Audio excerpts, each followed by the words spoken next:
Now it's my pleasure to introduce today's moderator, James Spindler. James is a prolific creative director known for his work in brand identity and strategy with some of the world's most innovative brands and cultural institutions.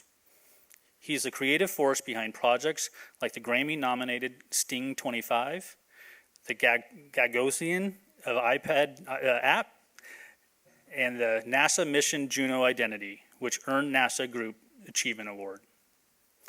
As the executive director of the Radical Media in New York, James collaborated with today's feature author, Kim, on a national arts project celebrating PBS's 50th anniversary.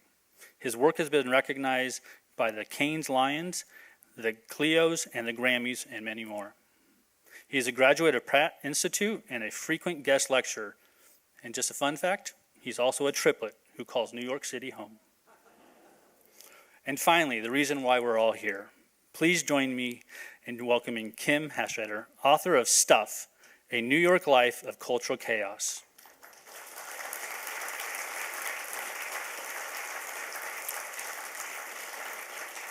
Kim is a legendary cultural commentator, editor, and curator, best known as the co-founder of Paper magazine, where for over 3 decades she helped shape the voice of independent media and spotlight emerging artists, designers, and trendsetters long before they became household names.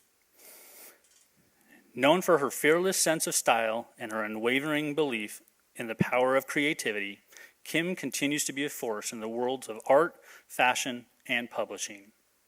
Before we bring them to the stage, please join me in watching this quick video.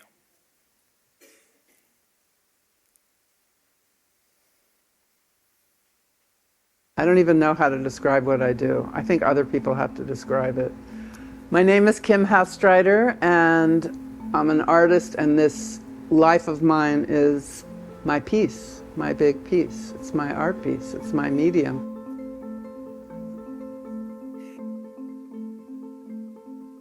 I started Paper magazine because I couldn't really get a normal job, so I had to make up some way of making a living.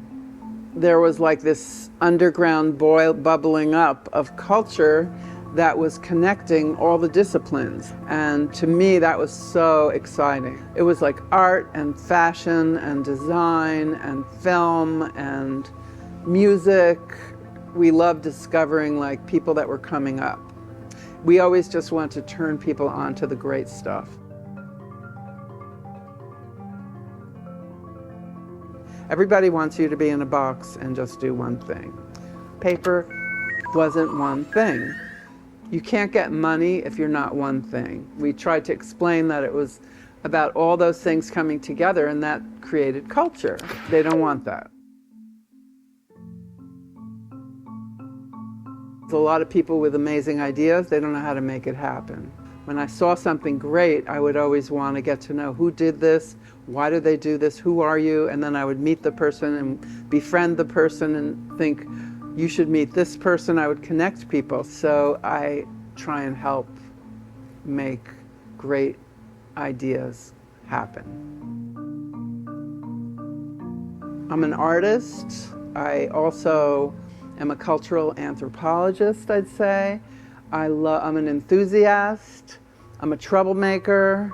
I'm kind of a punk a little. But what do you call that? It doesn't have a name.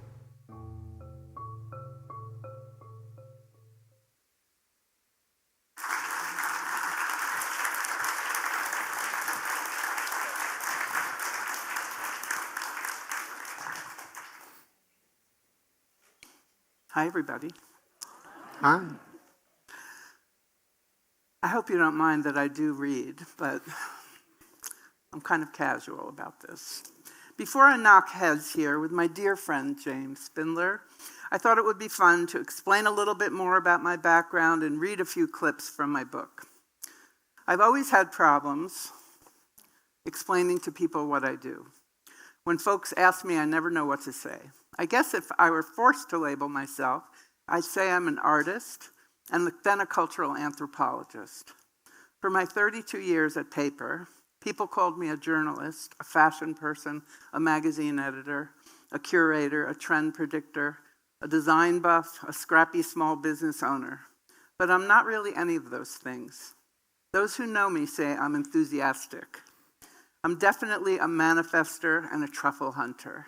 I dream up ideas and search high and low for brilliant new ones concocted by others. New ideas make me swoon. And I see these ideas in my mind super clearly, and it drives me nuts if what I make doesn't come out exactly how I envisioned it. I also love culture, and I love tracking where it all comes from because it astounds me. Whether fashion, art, music, performance, or anything radical that shows up on the streets, creativity comes in the most amazing forms.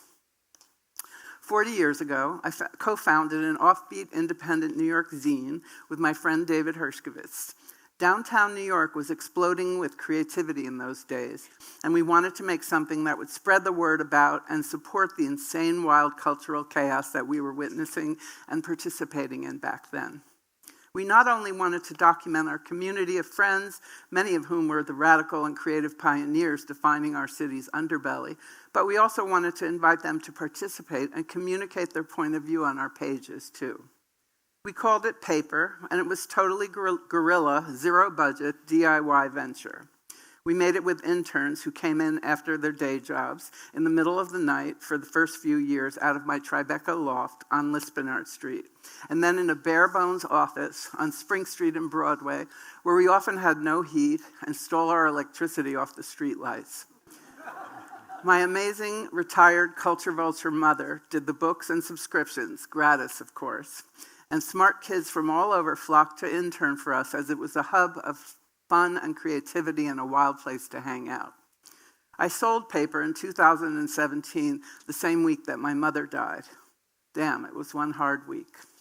Suddenly, on top of my already art and tchotchke-filled apartment, everything from my 32-year career of Paper and my mom's entire life was crammed into boxes and suddenly delivered onto my one-bedroom apartment. I had the biggest editing job of my life ahead of me. So why did I make this book? I've always been a fanatical collector and curator of stuff. Mostly stuff that I think is amazing, important, tells a good story, or just grabs my heart. After decades of obsessive collecting and brutal editing, I eventually came to realize that the objects I chose to keep told the best stories of my pretty crazy life so far, reflecting the way I've seen my unique slice of history evolve. There's a reason I describe this as more than a memoir. Looking back, I now see that this big, chaotic archive also shows the influence of the radical history and important people and subcultural markers I've witnessed and participated in over the past 50 years, living as part of a maverick creative community in the greatest city on earth. My stuff reflects how the creative pioneers in my world responded through art and culture during one of the most consequential slices of time a person could live through. Just one example is during my lifetime, I straddled the incredible transition from analog to digital and have saved all the stuff that documented the many monumental consequences that followed. Think about it. As an adult, I went from typewriters and princess phones to Siri and DMs. As I write this, we are on the precipice of entering into the terrifying universe of AI, which feels like a slow-motion car crash almost certain to happen. You can feel the roller coaster of the past 5 seismic decades through my stuff. Stuff that reflects not only the radical shifts, catastrophes, and ominous dread and cynicism I've witnessed and continue to work around, but the magical inspiration, cultural troublemaking, incredible people, wild imagination, and extraordinary creativity that serves as antidotes and keeps life exhilarating. It gives me goosebumps. This spirit is what has kept my glass half full and given me the strength to continue living the best life in the world and trying my hardest to inspire others. I've always surrounded myself with a lot of stuff from art, photography, ephemera, correspondence, and design objects to bags, ceramics, t-shirts, and weird cultural markers. But I've also collected people, many of whom have become amazing friends who you'll see scattered through my book. And I've gathered incredible stuff made by these unique talents who inspire me and who have impacted our culture through their extraordinary creativity and important work. So what compels me to buy this and not that, or to spend my time with this person and not that person? I'm extremely picky with a high criteria for what is fabulous enough for me to own, whether from a flea market, a friend's studio, an online auction, or a fashion atelier's back room. I'm also now, as I enter my 8th decade, very selective about the people I collect. Those who are true, inspirational, kind, and dear enough for me to spend my precious remaining time with. I have always cared about my everyday choices to a point of insanity. I view shopping, whether for people or objects, as an editing challenge and apply the same intensity to my purchases at the supermarket as I do when I edit stories, magazines, or even this book. My strict rule of thumb has always been that I would never live with anything that I don't think is excellent, whether it's a coffee cup, a new friend, a lamp, a piece of art, or a pair of sneakers. I scour for the best, most unique, the most meaningful, and the most beautiful, shocking, or hilarious. I'm also, by the way, unyielding when it comes to the look and packaging of everything that surrounds me, including cheap utilitarian household stuff, whether sea salt or a garden hose. I'd never be caught dead using a PC. I think it has hideous interfaces, and I've been an Apple user since 1989. My family always thought I was nuts and never understood why in the early days. I always insisted on only buying Sony TVs, which were the chicest design back then, or Braun coffee pots, which were designed by Dieter Rams, and I wouldn't have any other coffee pot, especially when I would, at the same time, force them to constantly schlep me to the senior center in Martha's Vineyard, where we spent summers, so I could add to my collection of hand-crocheted clown dolls, another obsession of mine. They'd scratch their heads and roll their eyes, but supported my eccentricities nonetheless. Here are a few thoughts on my condition. This is about, I call it my condition. Obsessiveness and missed opportunities. Sometimes I'll obsess for years over something I didn't buy. When Jeff Koons produced his limited edition porcelain puppy vases in 1998, I thought, ooh, I like those. They were moderately priced, but for some reason I didn't buy one. Years passed, and every so often I'd think, why didn't I buy one of those dog vases? They were so good. This went on for 6 years. I'd forget about the vase, then I'd see it in a magazine in someone's home and feel the pang. I'd think about it for a week, then forget it again. One day, I was in a Chicago gallery when I saw one for sale at twice the price it was years ago. I shook my head thinking, see, I should have bought it, but left the gallery empty-handed. When I returned to New York, thoughts of the vase kept recurring before I slept and when I woke. It finally began to drive me nuts, so I emailed the gallery my credit card and bought the fucking dog vase.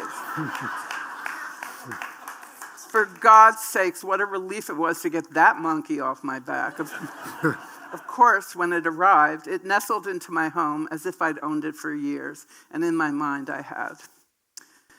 And here's another one. Is it fabulous or horrible? This is my out-of-context shopping, condition. Because I'm attracted to weird, offbeat stuff, I'll often find something and stare at it for quite some time, trying to figure out whether it's fabulous or hideous. This is because I find these things in strange contexts. I may spot a truly mind-blowing piece of art being sold by a woman with no teeth at a yard sale out in front of a dumpy tract house upstate. Trying to figure out whether it's really gorgeous or disgusting throws me for a loop. Years ago, I found myself at the 26th Street flea market staring at these 3 really bad amateur-looking portraits of Presidents Lincoln, Washington, and Kennedy. I left and came back a couple of times, torn about buying them. Were they great or were they horrible? The $10 price tag threw me off even more. How could something fabulous only cost $10? After walking away from them for the 4th time, I ran into a designer friend and asked him to take a look with me. He did and informed me that if I didn't buy them that instant, he would snatch them up himself. So, of course, I instantly purchased them. The designer, Todd Oldham, still talks about those paintings. This is kind of like my 401k. About my 401k. I'm a visual person. I was born with a lopsided brain that causes me to be acutely aware of creative, artistic, and visual concepts, but makes it nearly impossible for me to comprehend certain analytical ones. I'm terrible at commerciality and have never made much money, but I'm a heat-seeking missile for creativity. Put me in a room with 100 billionaires and one artist, I'll find the artist in 5 seconds and talk to them the whole night. Ask my accountant. Making a 5-year business plan is like water torture to me. When he talks to me, I see his mouth moving, but I never understand a word. Now, I'm not a spaced out artist. I'm sensible at business. But as soon as terms like layering assumptions, projected variables, and other abstractions begin flying around, I hit a wall, glaze over, and start to sweat. I then began to look around the room thinking about the amazing pop art needlepoint pillow I bid on the night before at eBay. I then look back at my accountant's mouth moving, and all I can think of is, did he just get a haircut? Or I wonder who made that blue shirt he's wearing. People who have visual brains, though, can turn their everyday business disabilities into financial asset by using their insider trading advantage. You see, we visuals can recognize jewels in garbage heaps. Try taking your accountant to a flea market and you'll see what I mean. They may be able to understand financial assumptions for the next 100 years, but they'll never be able to comprehend why a red Make America Gay Again red baseball cap or a COVID germ-shaped piñata from Mexico City is a good investment that will be of great value someday in the future. Now, this is something I excel at. I've always wanted to start an anti-business financial advice consultancy that would be full of investment tips on future collectibles, what you can buy today that will dramatically increase in value in 10 or 20 years. Think long or short-term bonds via shopping. You may be able to retire on your investment if you live long enough. I collect people, too. A lot of my stuff tells the stories of my amazing friends. I'm definitely a people person. I must admit I have good taste in friends, and I am insanely selective in who I befriend. My criteria for those I share my time with is as obsessively high as my criteria for my stuff. I have a strict no asshole policy. I'm also not very interested at this point in my life in transactional or superficial friendships. I'm very picky and love to befriend only good people, or should I say great people. Oh, but I do have a weakness for young people. I love to talk to young people. I collect people who are not only brilliant, talented, original, hilarious, and unique, but in addition, those with empathy, kindness, humility, and generosity. I think of them as jewels, and nothing makes me happier than to introduce those I think would love each other and watch the magic happen when they become friends and sometimes even collaborate. I have, by the way, even orchestrated introductions to people who have gotten married. This is a good little story that kind of talks about my amazing friends and how I share my amazing friends. And I love to, if I meet someone that I think is amazing, I want to know who they think are amazing. Many years ago, in the 80s, I befriended an elderly fashion designer named Geoffrey Beene, who was very famous at the time. We were an unlikely pair. He was a very rich, waspy man from the South who sold expensive gowns to socialite ladies who lunch uptown. And I was a punk, loving downtown artist. It's a good story, and I write about it more in my book, but I'm not going to tell you everything today. Every month for 2 decades, Mr. Beene, as I used to call him, and I would meet for lunch downtown at my favorite restaurant, the Odeon. These lunches with Mr. Beene always included his assistant at the time. My favorite of his assistants was the very young designer Albert Albez, who I befriended. I don't know if anybody here knows who he was, but he was a great designer. Mr. Beene loved to eat and could never decide what to order. Whenever we finally got our food, he'd always look at my plate longingly, regretting what he ordered. Finally, to solve this, we started splitting our lunches. He'd get half of mine and I'd get half of his. Mr. Beene liked the Odeon's hamburgers, but often tried to get me to go and eat at this fairly mediocre restaurant that used to exist on Lafayette Street called the NoHo Star. I never understood why, but was told he adored their homemade ginger ale and their desserts. He also loved a certain waitress. It wasn't a hip restaurant or a fashion spot, so no one knew who he was there. One day in the early 90s, after he convinced me to meet him and Albert there instead of the Odeon, I learned one of my favorite lessons about people that I've lived by ever since. After we perused the nondescript menu, a nice 40-something waitress, I think named Carol, took our order. Mr. Beene greeted her warmly. And just as she was about to walk away, Mr. Beene leaned over and discreetly asked her if she knew a good dentist. I looked at Albert thinking like, what?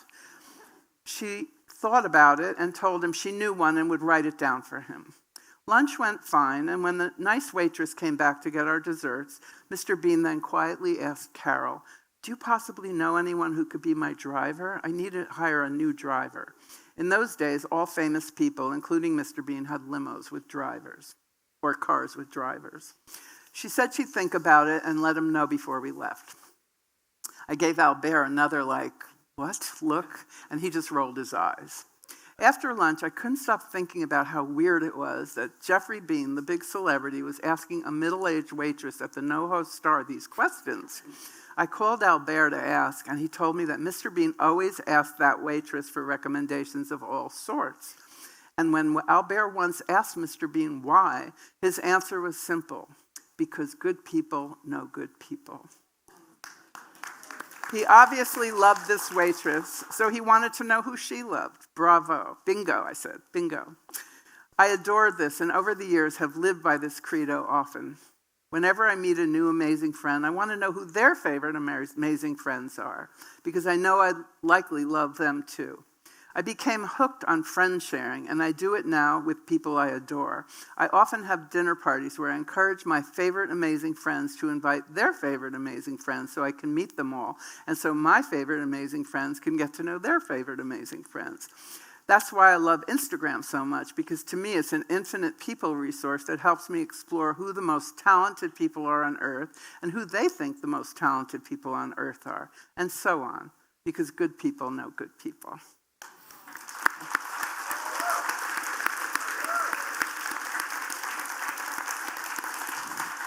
So now you're going to meet my old dear friend, not old in age, but longtime dear friend James, who we're going to knock heads together in a casual way. Indeed.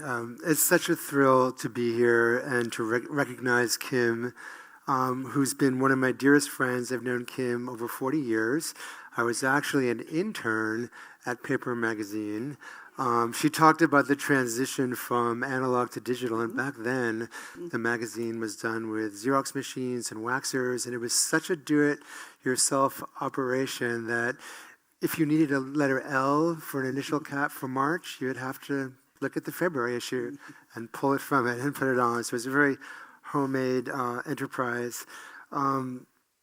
Kim asked me to interview her because of our long history together. We've been in very many of the same creative circles, and we just wanted to have a kind of freewheeling, casual conversation that will hopefully inspire you and provide insight into the culture of New York in the past few decades, as well as now around the world. A few things about Kim that reinforce a bit of what she said, which was she has such an egalitarian eye about art and about people. She really works outside of mainstream critics or trends. She has this very strong sense of intuition and has been unwavering in her ideals. Because of that, she's been able to have this very multidisciplinary art practice. Jeffrey Deitch, the esteemed gallerist, referred to Kim's art as a post-studio practice, which I think is a very apt good description of what she does. Even the launch of Stuff has been accompanied in this short window by 2 art shows already. One of them I want to tell you about. Kim masterminded an opportunity for groups of 6 people to pay a small fee to be trained by one of Bob Ross's licensed artists. Perhaps you want to elaborate on that.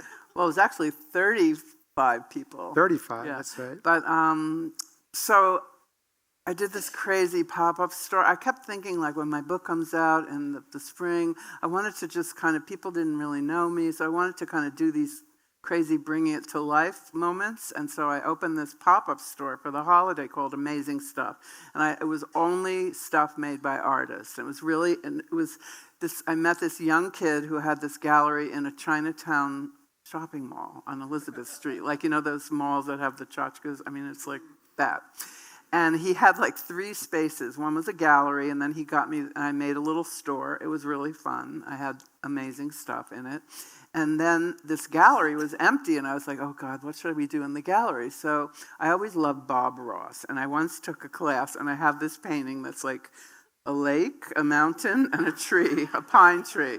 And it's like not so big, and I always loved that. So we did the research, and we found there's official Bob Ross teachers.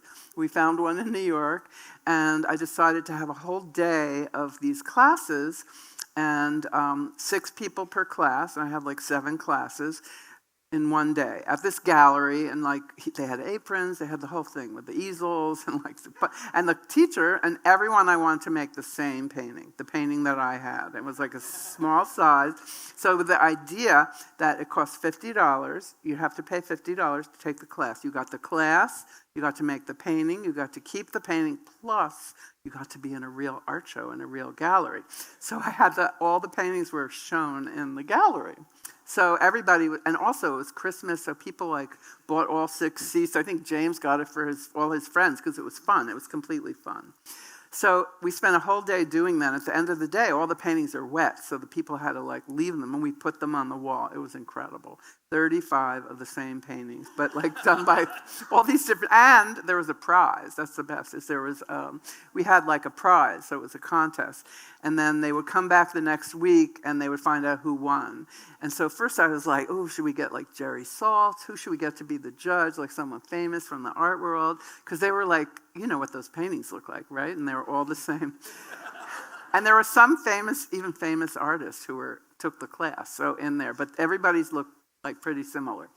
And so then I just thought, oh no, let's get the lady from the hair salon next door to the gallery in the Chinese it was like all Chinese run businesses, the Chinese barbershop / hair salon.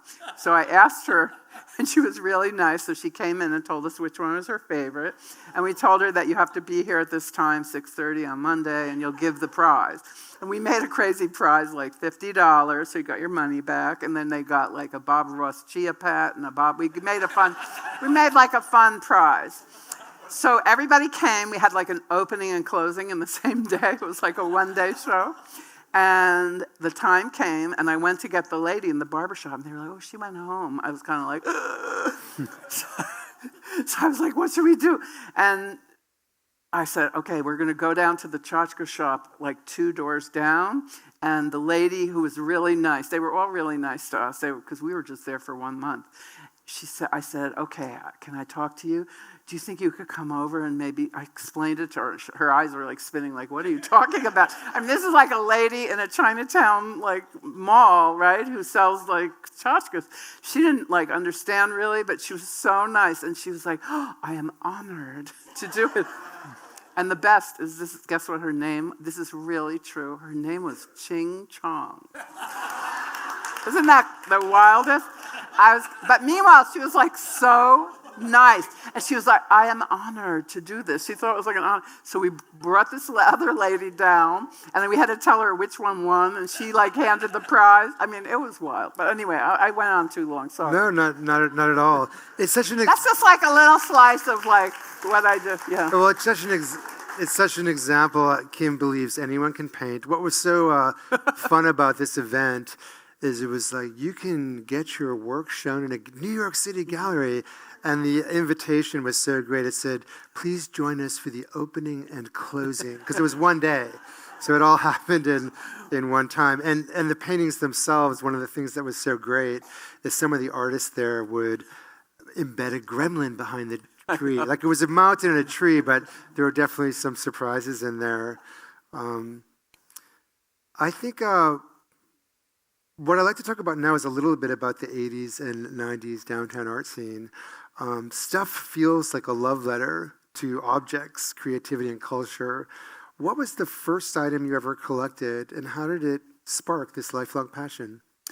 I think the first thing I ever really felt was like something that I collected was this drawing from Keith Haring that I got in an odd circumstance, actually. I had a couple of them, but Keith was my friend, and he was just out of art school, and he wasn't famous or anything. He was just kind of doodling on sidewalks with chalk, and he was going. We all went to this club called Club 57, which is on St. Mark's Place in the basement of a church, and it was like this kind of the kids from School of Visual Arts where Keith and Kenny, all these artists went, did it themselves. So like they would collect like $3 at the door, and they would buy like a bottle of vodka, and they'd make cocktails. I mean, it was very DIY. It was cute. So Keith, Keith was like doodling on sidewalk, and he was also started to do those subway drawings. And in our crowd, we were all like, loved Keith. He was like, oh my God, he's such a great artist. And then we heard that he was going to have a show in the basement of the church on this night. So we all went, and it was like hundreds of these drawings. We didn't even know he made drawings held on the wall with thumbtacks. And they were amazing. I was kind of like, oh my God, I have to buy one. And they were $150, and I barely had $150. But I said, I am going to buy one of these. They're so good. So I walked around. I couldn't decide which one to buy. It was like so hard to decide because they were all so great. And Keith just said, come to my studio tomorrow. I have 1,500 of them there. You'll be able to look through. So I was like, okay, because I couldn't decide. So I went over the next day. He lived right downstairs from where he lived, very close to me. And when I walked in, it was like millions of these drawings on the floor. I must have spent like 5 hours there going through hundreds and hundreds and hundreds of these drawings. And I guess I didn't realize it, but I am a natural editor. I'm a really good editor, but I didn't know it then. But I just kept going through and like editing and figuring it out. I picked these 3 drawings that I wanted, and I only had $150, but they were $150 each. I was like, what should I do? I called my mother. I had this amazing mother, and I was like, okay, Mom, there's this artist, and I'm here in the studio, and it's like so good. I don't know what to do. I can't decide. I can only buy one. Will you loan me $300 so that I could get them, and then you can keep the 2 of them in your house until I pay you back? And then I'll pay you back every month. So she said, okay. So she gave me the 3. I bought 3. I got 3 of them. And then Keith threw in a 4th one. But I always say, like, the one he threw in, because the ones I got were, like, amazing. Because it took me, like, 5 hours to choose them. I'm really good. I picked the best ones. I always say, don't buy an artist's work. Just any work because you like the name. You have to buy the best pieces of artists' work. Do you still have the pieces? Yes. So my mother had them until she died, and I still have them. And that was my first. And then I became kind of like, and they were held up with thumbtacks on my wall, so they had holes in them. I mean, it was like pretty remarkable first item. The 90s were such a transformative time in the art world. Shifting markets and crossover with pop culture. What do you think made that period so electric? We started paper in mid-'80s, and of course, there was 2 things. Of course, to me, the thing that really changed things was there was a revolution against corporate culture that happened. And in every discipline, whether it be the art world, the publishing world, the music world, the film world, there became these entities run by young people that were known as indie, an indie film label, an indie music label, an indie publishing. There was everything. It wasn't Condé Nast. Like, it was kind of a revolt against the big companies. And that was like a big movement at that time. And paper was just like, we were in there. And everyone we covered was indie. Indie was the word, I think that really had a lot important Was there a specific moment in the 80s and early 90s that made you realize the art world was changing? The art world was changing. I mean, I think that you had asked once about like an event. Right. Can we mush those together? Yes, okay. We certainly can. But it was this event that happened in like early 80s, before I started paper, so it was probably 82. And it had to do with Keith Haring. And so what happened at that night at Club 57 when he had that show, I remember towards the end of the night, all of a sudden, and it was just like these ragamuffin kids that all went to art schools, art students. All of a sudden, Andy Warhol walked into that show. And he walked into the show with Tony Shafrazi. I'll never forget it. And everyone was like, ugh. Because it was all these kids from art school, and all of a sudden this famous person came, and that was kind of like a moment. And then how it rolled out eventually was that, Andy saw this amazing show by Keith, and he kind of got behind, he was very interested and excited by it, and he brought Tony Shafrazi opened this gallery, and maybe 6 months after that had this enormous opening for Keith. Keith just kind of became famous, like really, really famous, really, really fast after that. And this show had 1,000 people at the opening. There were break dancers, there were graffiti writers, but there were also like socialites from uptown. It was this mix. And so that moment, and I took my mother to the opening. She almost had a heart attack. She was kind of like, how did you know this was going to, how did you know? She thought she drank the Kool-Aid that night with me. Like, she was like, how did you, she couldn't believe it, because when I called her, I was like, there's this artist, but she couldn't even believe it. And I even have this book that Keith had written to her, like he signed it to her. You mentioned, though, the socialites, and Kim and I were talking earlier, and this time in New York, the city was really bifurcated, like you were uptown or downtown. And you taught me a word. You said it was slumming. Yeah. And that was the term for socialites coming downtown were slumming. Yeah. New York was really divided. Uptown, like in the late 70s, uptown was wealthy and downtown was poor and grungy, and people took drugs downtown, and uptown, it was very different. And when some of these clubs were kind of having moments, and I do credit Andy with kind of bringing them together a little bit, but suddenly at the Mud Club, where, you see Bianca Jagger or some of these socialites coming in, and it was, I always called it slumming. That was because like the rich people would come to like the poor people's party, where they were drinking out of paper cups, bad wine out of paper cups. Would you, if you could step back in time and go to any opening or event, would it be that opening? Keith Haring opening was like the best. Seminal, amazing. Yeah. You just felt it. It was like a moment. We're going to shift gears a little bit. Okay. I'd be a little bit nostalgic here. Looking at the objects and stuff, do you see any unexpected connections between past and present trends? I know we spoke about catastrophe a little bit. Yeah, but it's not really about the objects, it's more about the sentiment. So what I do notice more about like things that were happening that I see coming back, kind of.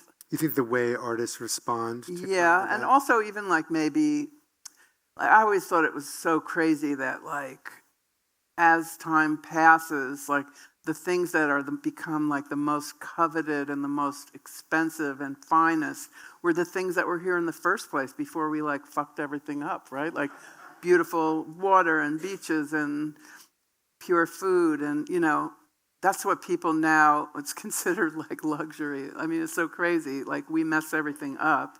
That's what it was there before. So you think this return to simple? I was just saying that in my book and in my life, I've realized that these certain catastrophes have kind of been historical markers in my life, and I use those to mark in my book, from the AIDS crisis, which really had a huge effect on not just me, but our culture and our art, and 9/11, which living in New York was like a really big thing, and to COVID, to even the LA fires. There's these catastrophes that happened, and what I always found during or after them was that this kind of reaction, people, the whole like kind of like superficiality became out. I was like, no, it girls, fashion, celebrities. It wasn't like, no, we weren't interested in that. I even felt that during COVID, celebrities were all freaked out because they had to wear a mask, right? You couldn't see their faces. It was like they were all confused, like, oh my God, like what's happening? Like I can't. But I think like when catastrophes happen, like it brings people together, it brings community together, it brings artists speak louder and create, because creation's the opposite of destruction. So you've always been such a champion of community. During the pandemic, you created Kim's office in Washington Square Park, where you basically hijacked a park bench by putting your own signage on it and would hold court, really. And I made a newspaper. Yeah, the new from the park, Washington Square Park. It was before the vaccine, and I was living in, New York was crazy. No one could even come in my building. And so I set up a little office in a park bench, and I invited people. I just was curious, like, what's everyone doing? Like, what is this that we're going through? It was like before the vaccine. It was when we didn't even know. It was all crazy. And I made a newspaper that I gave out for free to 10,000 copies, and I just got all these artists to write about what they thought was, going on philosophically. It came out amazing. It was called The New Now. Well, what's an object? There's so many questions. I It's know. a little time, sadly. Okay. Are you looking at the time clock? No, I am looking at the time. We are There's a fine. time We clock. have time. What's an object in the book that makes you most nostalgic, and why? Yeah. I think it's something. I had a very eccentric father. When you read, you'll laugh really hard in the book. He was hilariously eccentric. But my father, I have these things from my father that really I treasure. My father was so eccentric. Like, he was like a crazy shopper. I don't know, maybe that's part of, I know. But he would had a leopard schlep car. He would walk around New York, and he'd get on the bus to go to the Upper West Side because orange juice was 10 cents less. And he was always and he had a crazy look.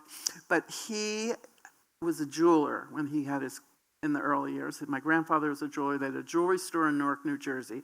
And my father always carried around a jeweler's loop. And he carried also this kind of device that measures stones. He would always be on 49th Street, where all the jewelry. And someone needed a wedding ring. He would always volunteer to help in his retirement. But he had also only used cross pens, those silver cross pens. He had millions of them. And on the loops, and he had a million loops, on the loops, on the measuring tool, and on the cross pens, he always had them all engraved with "stolen from Walter Hastreiter." And I have them all, and I love them. And can I say the ass pad story too? I have one of my father. This is just another little quick one. The ass pad story. My father was we used to call him AAD because he thought he was a jeweler, but also a doctor. He would tell everybody oh, this is what you do for this. But he swore that if he would make this 6.5 inch by 4.25 inch magazine that he would cut to be perfect, and then he would cover it in gaffer's tape and put it under his left ass cheek, as he called it, it would relieve his back pain. Because some crazy chiropractor told him about this. But meanwhile, it was Teen Vogue size. He found out. He would go to the newsstands and find out. So, and he knew I knew Sally Singer, who worked at Vogue, and so he asked me to get she could get me a case of Teen Vogues. I mean, this is how crazy. And he would have these ass pads. He'd be making them. We called them the ass pads. He called them his ass pads. And he would never go anywhere without them, but he would leave them everywhere. He would always forget. And they would be left on the party, and he would make me call the party and say, "Did you find, it's kind of it looks like a magazine, but it's not really, but it's my father left it. Can I go pick it up?" He would make me go pick it up. Anyway, that's just another eccentricity of my father. And one time we were at a Barnes & Noble opening, a signing that I did a book on 6th Avenue. And my father, I was cleaning up. My parents had left already. They lived on 12th Street. And all of a sudden, all these police came in. And it was after 9/11 too. It was kind of when things were touchy, with guns and all this stuff. I was like, what's going on? And they said, there's a device that they think might be a bomb. I'm not kidding. Can you imagine how embarrassed I was? I had to tell the police, that's my father's. I have to, but that really happened. This next question Okay. really challenges Okay. what you just said. What is the weirdest or most unexpected object that you've ever acquired? It can't be your father's ass cheek pad. The weirdest thing I ever got that was, when I was at paper, paper wasn't normal. It wasn't journalists. We would get press release, but we wouldn't hire journalists or anything. We got people who were embedded in crazy genres of movies or whatever, and we'd teach them how to write, basically. But it was a unique magazine. Though we would get tons of stuff sent to us in press releases. One day I get this press release, and it was always through the mail. It was before like computers. This press release with a giant like floppy disk in this package to me, and I read it, and it was like from the artist previous. It was a press kit thing about the artist previously known as Prince. From this day forward, the artist previously known as Prince is to be called, and then it was like a crazy symbol, okay? They called it the love symbol. It was just like a symbol. Do not ever call him, he's not allowed to be called Prince. You have to use this thing. And it's on the floppy disk that we're providing you. So I was just like, how cuckoo is that, right? The artist, and we were all like, what? We can't say Prince anymore. You had to say, I said, well, what is it called? It's like, symbol? You say symbol? Oh, symbol is playing? I mean, I just didn't even. I think it grew out of a contractual. But that was dispute, one of the right? craziest things I got that I have. It's a good one. Now, we talked about this question earlier. We can skip it. I'm gonna go for it anyway. Go. If an alien landed on Earth and you had to explain human creativity through an object or two and stuff, what would you choose? Remind me.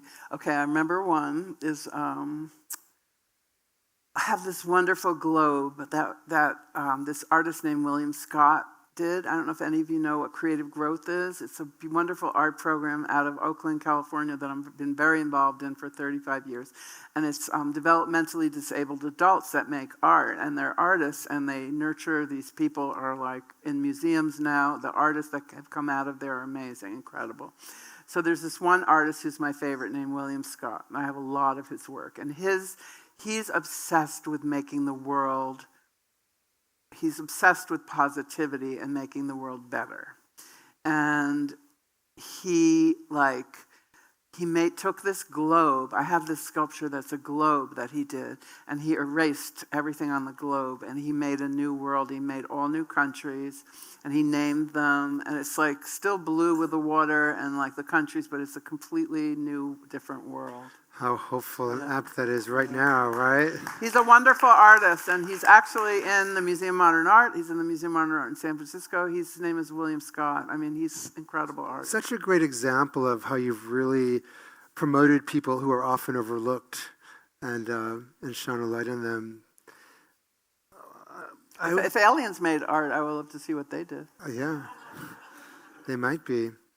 So now, on a personal note, what are 3 surprising things that people would think about you that would not think you would do or know about you? One is a triangle. Yes, that I sometimes play.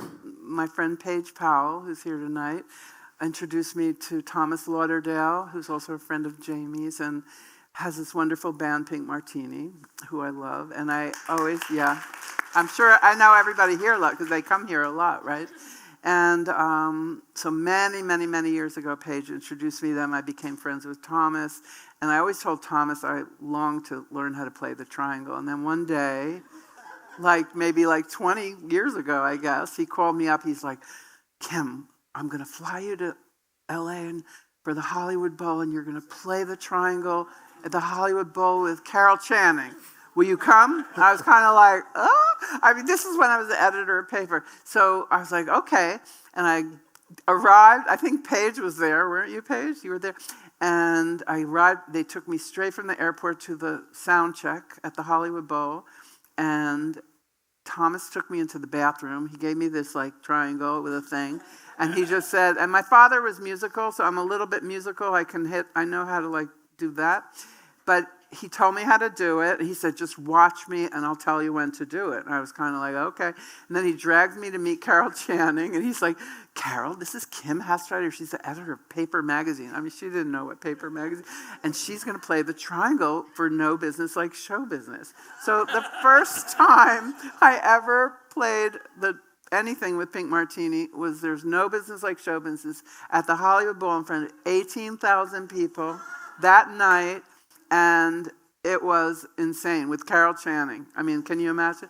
But every time I hit it and they put the Trinitron, like they focused on me, because Thomas was like, this is Kim, she's the editor from New York, she never played anything before, she just learned this after.